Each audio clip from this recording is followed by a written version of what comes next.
The reason why Skunk Anansie got back together again was because of Smashes and Trashes.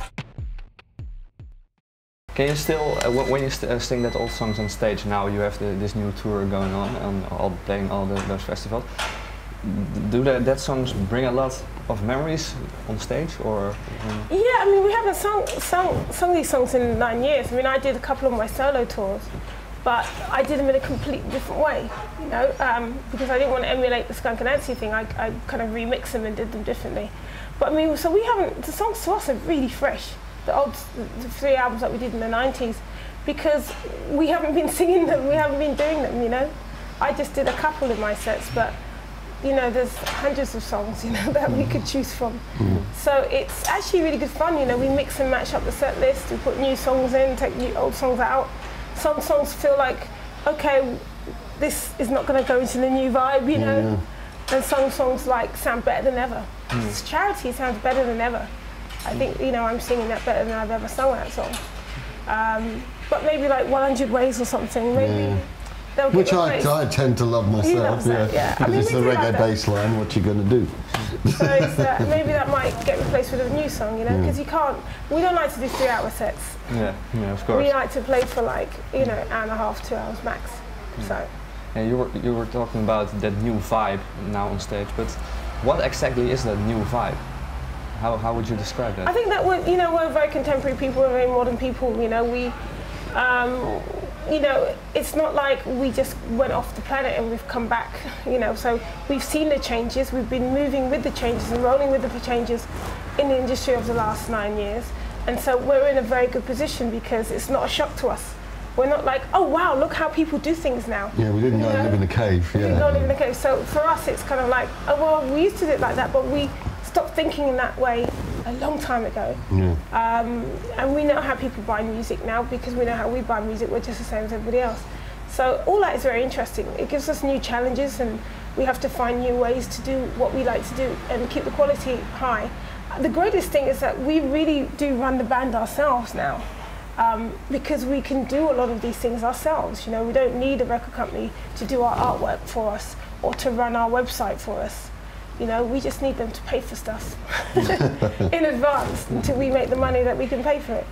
And we need somebody to just distribute it. But for us, we feel like we can completely control making and recording an album, doing the artwork, shooting videos, all that kind of stuff. We feel we can do that ourselves now.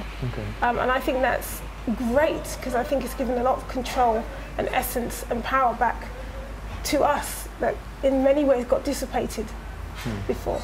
Did you miss that power that when with the first 3 albums, for example, that you couldn't do? You know, I can't really remember the first 3 albums. It was just such a roller coaster. It's actually hard to kind of remember how we were doing what. I mean, I think especially the second album was we did that in 4 weeks. It was exhausting. Written, recorded in 4 weeks. Madness. Crazy. Madness, So it's nice to be doing things in that way because I think I don't. Kind of. We're kind of doing them, you know.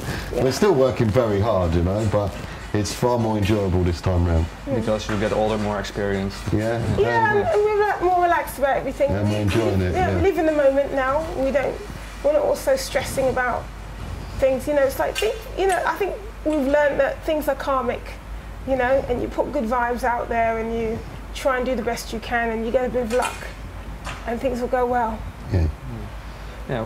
Why was the Smashes and Trashes album released before this new album? Did you want to put yourself back on the map again? Or well, that's the reason why Skunk Anansie got back together again was because of Smashes and Trashes. It was something that we were slated to do 5 years ago. Yeah, we're contractually obliged to release the greatest hits with our old record company, and they decided that they wanted to release it, and so we were either going to be involved in the release or not involved. And so we all got together and decided we needed to be part of it. Yeah, because I mean, I think that we just didn't want to have, if we're going to have the greatest hits, we want it to be really good for the fans. We didn't want it was the first big thing that we were doing for our fans, you know, the first time we were kind of doing something tailored for them. And we didn't want it to be like a record company, greatest hits that people aren't interested in, that just goes straight into the bargain bucket. We have all of the stuff archived ourselves. And like, for instance, the first ever Skunk Anansie gig is on a DVD, and that was like something that we have that the record company couldn't possibly have found. So we basically took the project off them and did it ourselves. And in doing that ourselves, we just had so much fun and we just enjoyed being a band again. So quite quickly, that meant that it was just obvious that we were going to do another album because it was just too easy and too much fun.